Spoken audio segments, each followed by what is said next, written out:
Oke, kita lanjutkan kembali ya. Dari video yang sebelumnya kita sudah tahu kan bahwa isi pikiran kita itu menentukan tindakan kita dalam menghadapi sesuatu, dalam menyikapi sesuatu, kemudian tindakan kita akan menghasilkan sesuatu, baik di masa kini maupun di masa yang akan datang. Jadi nasib kita ini adalah hasil dari tindakan kita. Ada hukum alam yang mengatur dunia ini. Anda harus terima dan berhenti menyalahkan orang lain. Anda melihat orang lain lebih baik dari hidup Anda karena dia melakukan apa yang tidak Anda lakukan. Kenapa dia melakukan yang tidak Anda lakukan? Karena dia memikirkan hal yang tidak Anda pikirkan. Nah, kenapa Anda dan dia punya pikiran yang berbeda? Karena kita tinggal di lingkungan yang berbeda, teman-teman yang berbeda, pola didik orang tua yang berbeda. Itu yang menyebabkan kita punya pikiran yang berbeda-beda, punya tindakan yang berbeda, dan akhirnya nasib yang berbeda. Maka sering orang mengatakan walaupun sekedar guyon, ya tapi ada benarnya.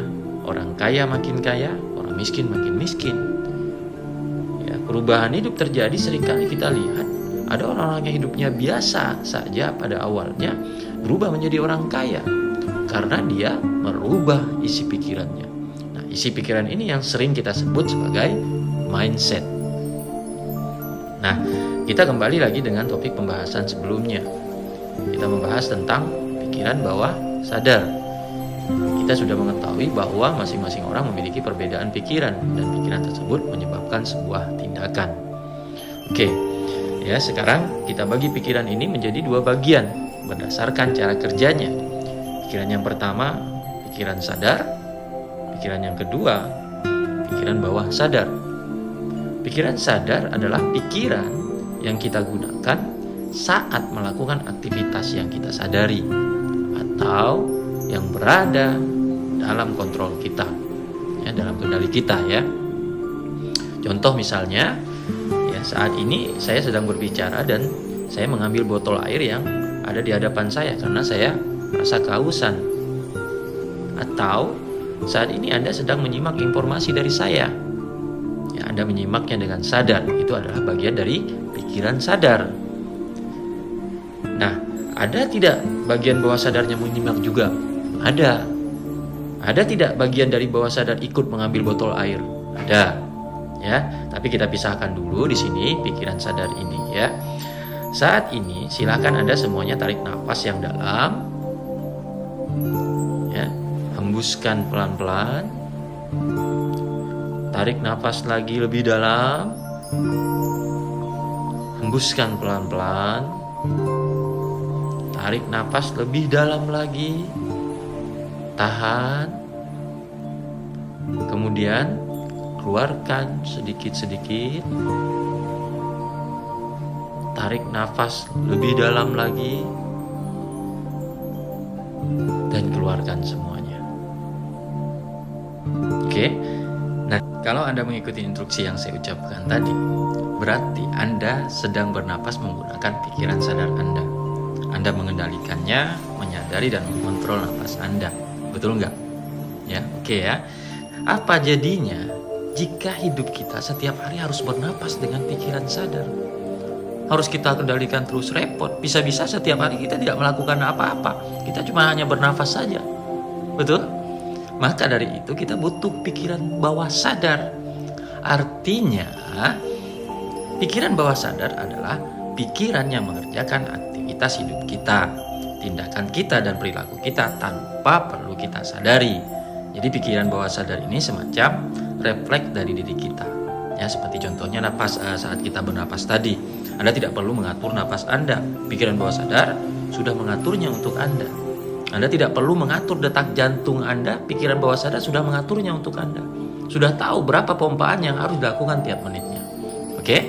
Nah, sekarang pertanyaannya adalah lebih banyak mana aktivitas yang kita lakukan setiap hari dengan pikiran sadar atau bawah sadar?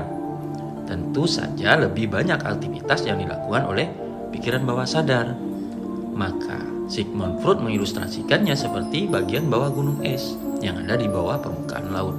Bagian yang lebih besar itu mengatur hidup kita. Nah, minimal ada 4 hal yang diatur oleh pikiran bawah sadar kita, tanpa harus kita kontrol, tanpa harus kita kendalikan secara penuh. Yang pertama, bawah sadar kita mengatur bioritme tubuh kita.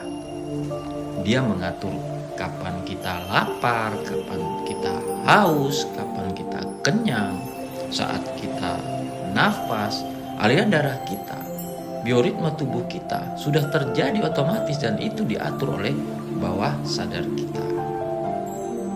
Ya, yang kedua, emosi, perasaan. Perasaan diatur oleh bawah sadar. Anda pernah merasakan jatuh cinta? Merasakan rasa benci pada seseorang? Merasakan rasa marah pada seseorang? Pasti pernah sebagai seorang manusia, betul? Namun, perasaan-perasaan tersebut muncul begitu saja, tanpa harus Anda kendalikan, tanpa harus Anda kontrol. Anda sedang marah, refleks marah. Mungkin Anda ingin menahan diri supaya tidak marah, tetapi hal itu tidak bisa dilakukan karena marah itu dikendalikan oleh bawah sadar. Kita bisa menahan, ingat ya, menahan. Tetapi kalau kemarahan itu bertubi-tubi datang, maka itu seperti bom waktu, bisa meledak juga akhirnya. Itu dikarenakan ada program untuk marah di dalam diri kita. Jadi kapan perasaan harus muncul, kapan harus marah, itu ada programnya di pikiran bawah sadar kita. Dan masing-masing orang bisa jadi berbeda programnya. Ada orang yang gampang marah, senggol sedikit saja dia langsung main bacok. Dan ada orang yang susah banget marahnya. Dihina, disakiti, orang tersebut tidak menunjukkan kemarahannya. Tapi ketika agamanya dihina, dia langsung marah. Dan program ini mengatur emosi, perasaan kita. Jadi perasaan kita diatur oleh bawah sadar, ya. Oke, yang ketiga, belief system. Sistem keyakinan kita. Dari mulai keyakinan agama yang paling inti sampai pada keyakinan-keyakinan kecil yang membangun hidup kita. Karena keyakinan ini nantinya yang akan menentukan emosi dan perasaan kita. Ya. Perasaan kita akan menentukan tindakan kita. Jadi unsur paling dalam sebetulnya adalah keyakinan. Ya, kenapa ada orang marah disenggol sedikit saja, ya langsung main bacok itu karena dia memaknai, meyakini bahwa senggolan itu berarti tantangan bagi dirinya.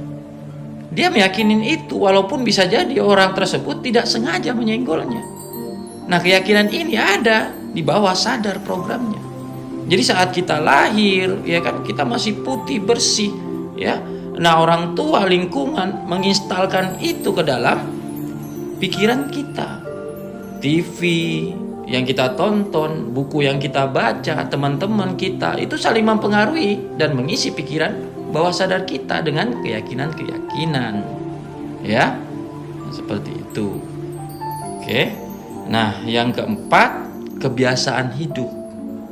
Yaitu kebiasaan refleks, kebiasaan baik dan kebiasaan buruk. Ya, sebagai contoh, jika kita bersin, kita menutup hidung, ya kan.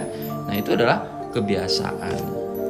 Nah, minimal ya ada 4 program tersebut di dalam hidup kita. Ya, program yang mengatur hidup kita secara otomatis. Artinya begini, kalau kita tidak sengaja terprogram jadi orang gagal, maka secara otomatis kita akan berpikir seperti orang gagal, merasa seperti orang gagal, dan bertindak sebagai orang gagal. Tetapi ketika tidak sengaja kita terprogram menjadi orang sukses, maka kita akan berpikir seperti orang sukses, merasa seperti orang sukses, dan bertindak seperti orang sukses. Oke? Nah, seperti apakah program hidup kita saat ini? Kita bisa menilai baik atau buruknya program yang sudah tertanam di dalam pikiran kita saat ini dari mana? Yaitu dari kehidupan kita saat ini. Kalau kita merasa ada beberapa aspek yang kita rasakan kurang atau tidak cukup puas di bidang itu, dan kita merasa hal itu perlu ditingkatkan dan lebih baik dari sebelumnya, maka ya kita bisa memulai dari melacak program-program yang kita miliki di dalam diri kita sendiri. kita bisa melepaskan program-program yang tidak bermanfaat di dalam hidup kita dan menanamkan program yang bermanfaat bagi hidup kita. Ya, kesempatan besar yang datang kepada diri kita pun belum tentu kita bisa manfaatkan kalau kita belum merubah program yang ada di dalam diri kita. Oke, sampai di sini dulu video kali ini. Nanti kita akan lanjut di video berikutnya. Terima kasih. Salam sukses selalu.